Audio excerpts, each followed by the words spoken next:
Good morning, GBMS. My name is Miss Leeds, and I have the privilege of reading to you this morning.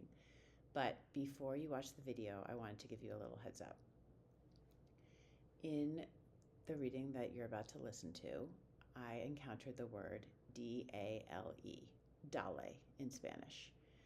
Well, my Spanish is not very good, and when I read the word, I pronounce it Dale. So I did my recording, and I sent it to Miss Bailey, and Miss Bailey let me know that I had pronounced the word wrong. And I have to admit, I was a little bit embarrassed that I didn't know. So I wanted to come on here and tell you, A, I say it wrong. Clearly, my Spanish is not very good, and honestly, I don't listen to a lot of Pitbull. But most importantly, I wanted to say that I'm sorry for mispronouncing the word for those of you who are Spanish speakers and who know better. And two, that I made a mistake, and I want to own that. We all make mistakes, and I'm certainly learning from mine, and I will never pronounce that word wrong again. But I wanted to own that mistake and know that we all make them. So enjoy the reading, and if you ever see me in the hall, I welcome any Spanish lesson that you'd like to give me. Have a great day. When we left off last week, Arturo and Carmen were in her apartment after figuring out that Wilfrido Pipo was developing the neighborhood and possibly bulldozing La Cocina de la Isla. They'd spent the evening together and were thinking about telling an adult about their discovery while eating chocolate to make themselves feel better. The living room smelled like mint and licorice, and I wasn't sure where it was coming from. Maybe it was one of those strange wooden boxes hanging from the corner of her ceiling? They had little holes in them and looked like someone had put dried leaves inside. They had put a few pictures up, too, and there was a stack of CDs on top of the credenza. My dad loves jazz CDs, she said, shuffling through the collection. Why doesn't he just download music, I asked. I don't know, I guess he likes actually putting the CD in a player and waiting for it to cue up a song. He put all these into a box and checked it on the plane along with the pictures and a few things from home. Carmen picked up a frame next to her dad's CD collection and stared. She turned and showed me a photo of her and her parents by the ocean. That's the same beach we went to when we visited you guys. Yeah, she said, putting the photograph down and giving me a sad sideways look. I totally understand why you want to tell Abuela. I rubbed the edges of a little vase that sat on the counter. But, you know, Carmen said, she hasn't been feeling that well from what my dad tells me. That doesn't mean she still can't know things, I said, feeling frustrated. It suddenly became really hard to be in the same room with Carmen. Look, I should get going, I said, starting for the door. I don't want your dad to come in when we're here by ourselves. You're right, she said. I walked out, carrying the fancy leather tote from Wilfrido's office. Then I took out my mask and Hulk bodysuit and tossed the tote into the trash bin. I made my way to Abuela's apartment to talk to her. Through the window, I could see she had fallen asleep on her recliner while watching her favorite telenovela, El Comandante y la Duquesa. That show was crazy. It was about a wealthy English duchess whose spoiled kids pretended they loved her, but were really just trying to cheat her out of her money. But then the duchess married El Comandante, a former general in the Chilean army who wore his uniform every day. One of the duchess's kids killed him, but then his twin brother, a commander in the Uruguayan Air Force who no one even knew existed, showed up and fell in love with the duchess. Now the kids were planning to kill him too. That was all I knew, but it wasn't like I watched La Duquesa regularly. Anyway, Abuela looked so peaceful, and I hated the idea of causing her stress. As much as I didn't want to admit it, maybe Carmen was right. What I really needed was to talk to my best friends. Tomorrow was their last day in town before Mop went to camp, and Bren left on his family vacation to the Dominican Republic. They'd know what I should do. I ran straight to my room and climbed into bed early so this terrible day would end. Chapter 9. Keep Calm and Dale, a dialogue. The next day, Bren invites us over to jump in his bounce house. There's a slide attached to it that leads to Bren's pool. When it gets too hot, we like to slide into the water to cool down. Mop is already there, bouncing with Ben. Me. Guys, something awful happened yesterday. Bren, did you lose an arm? Me. What? No, Bren, my arm is clearly still attached to my body. Bren. Right, good thing, dude. Me. You know that guy who threw in a bid for the lot by the restaurant? Mop. Wilfredo Pipo? Me. Yeah, he's got this mega building he's planning to construct right on Main Street. Mop. My dad told me about that. I can't believe it's going to have a movie theater inside. Bren. What? A movie theater? Dude, that's the awesomest thing I've ever heard. Me. I mean, yeah, that is pretty cool, but there's something really bad about it. La Cocina de la Isla isn't in his building plans. If he wins, I think he's going to fight to have La Cocina torn down. Bren jumps back like he just heard a gunshot. Bren. Who does that perfectly dressed man think he is? Mop. Why are you yelling? Bren. Are you not listening? La Cocina de la Isla is under attack by an amazingly smooth dude who wants to build a sick state-of-the-art building. Mop. That'd be terrible, man. Me. I know. People work at La Cocina. People who aren't just in my family. We can't leave them without jobs. Bren. Hold up, bro. They're cooks and waiters. They can find jobs anywhere. I felt blood rush to my cheeks and a sudden urge to tackle Bren. Mop notices and steps between us. Mop. Bren, this is bad news, okay? You should be more sensitive. Bren, I know, I'm just dumb. I know, I don't know. Mop, inspecting Bren's face. Are you crying? Bren, what? No, shut up. Bren acts like an idiot when something scares him. His favorite restaurant in the world is La Cocina de la Isla. Where most kids wanted themed birthday parties at chain restaurants, Bren always wanted Abuela's legendary arroz con pollo and La Cocina's famous homemade mint juice. Bren, I'm sorry, dude. I just couldn't stand to see La Cocina go. A restaurante, mi patria. I mean, we gotta do something. Mop. Don't start talking like that again, dude. Bren, like what? Mop, like your pit bull. Bren, man, don't diss me, homie. I'm from the 305 Dale. Representar mi gente. Mop, you realize you sound like an idiot, right? Me, guys, focus. What should I do? Bren makes a fist, taps his chest, and extends his arm to fist bump me. Bren, we'll get this, hermano. Mop, why are you doing that? Bren, that's how we do in Havana. We fight back. Mop, you're not from Havana. Your mom is originally from Cape Cod, and your dad had family in the Mayflower.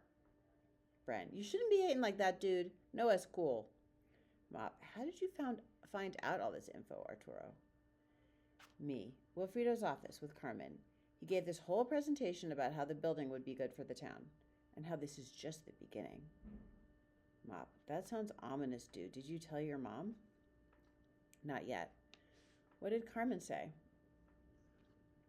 Me, she was, Mop and Bren look at me suspiciously. Bren, dude, did you wear what I told you on your date? Me, it wasn't a date. We were spying on Wilfredo. Bren, hey man, whatever you want to call it. Spy mission with your godsister, or date with a gorgeous Spanish girl who has an adorable accent. Mop, let the man be, Bren. He's confused enough as it is. I suddenly don't feel like bouncing anymore. Bren, I expect daily reports on your progress, Arturo. Mop, I'm leaving you my Black's Law Dictionary. There might be some legal info you could use to battle with Frito. And remember, my dad works at City Hall. If you need any help from him, just ask. Me, thanks, dude. Bren bounces and talks at the same time. Bren, the more details the better, especially if you two make out. Me, what? Bren, Carmen, dude, you guys have been spending some serious QT together.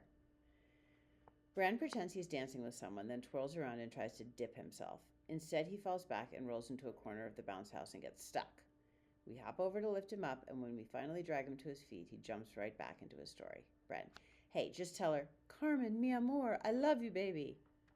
Mop and I stare while Bren wraps his arms around himself and twists his neck, pretending to kiss someone. Mop, you look like a zombie trying to eat its own neck. Bren stops and turns around. Bren, Arturo, obviously Carmen is interested in you, hanging out with you all over the place, chilling with Abuela. That girl is totally into you. Me, you're crazy, dude. No way she likes me. And anyway, if she did, I'm not interested in her like that. Mop and Bren stop bouncing and give each other a look. Carmen, guys, it's just.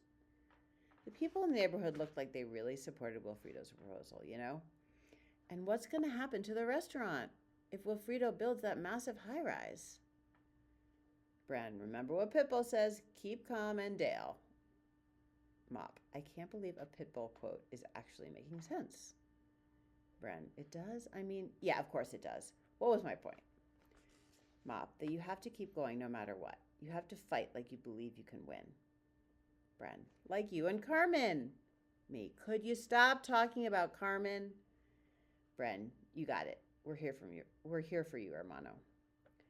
Mop rolls his eyes. Bren either doesn't notice or pretends not to notice. He pulls out his cell phone to check himself out in his camera. Bren, guys, I think I'll have a full beard by the time we're in 8th grade. Mop, you're going to have a beard in 3 months? Bren, don't be jealous.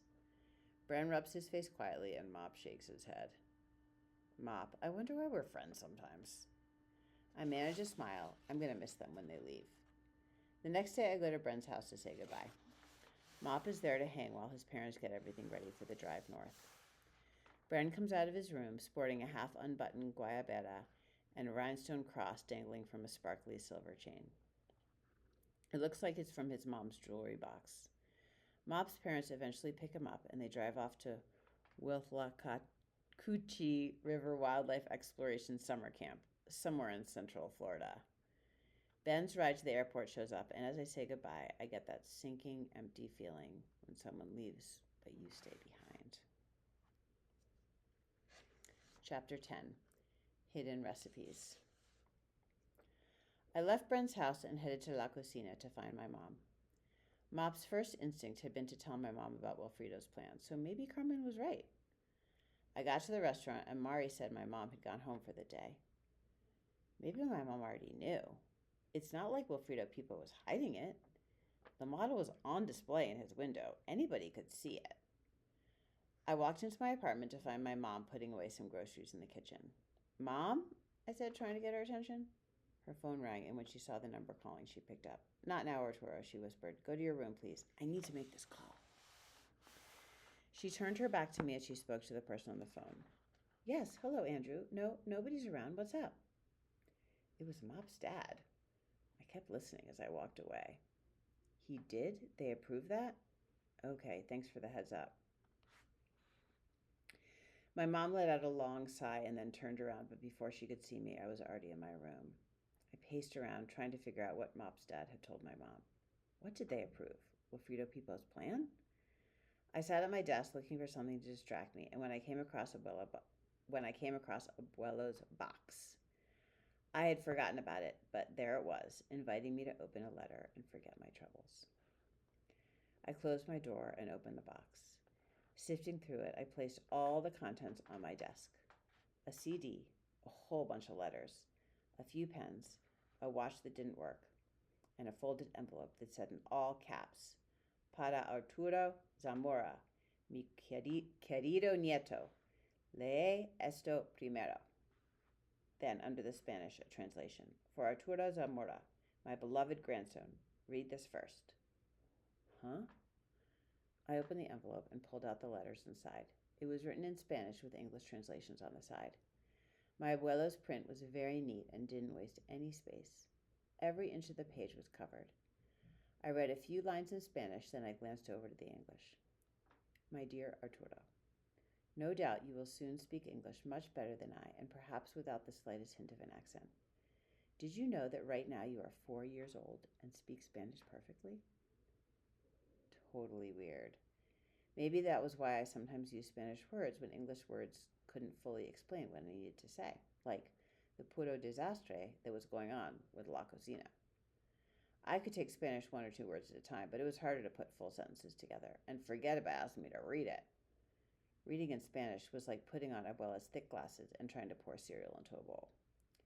I did that once and I got so dizzy, I almost fell face first into my cocoa yums.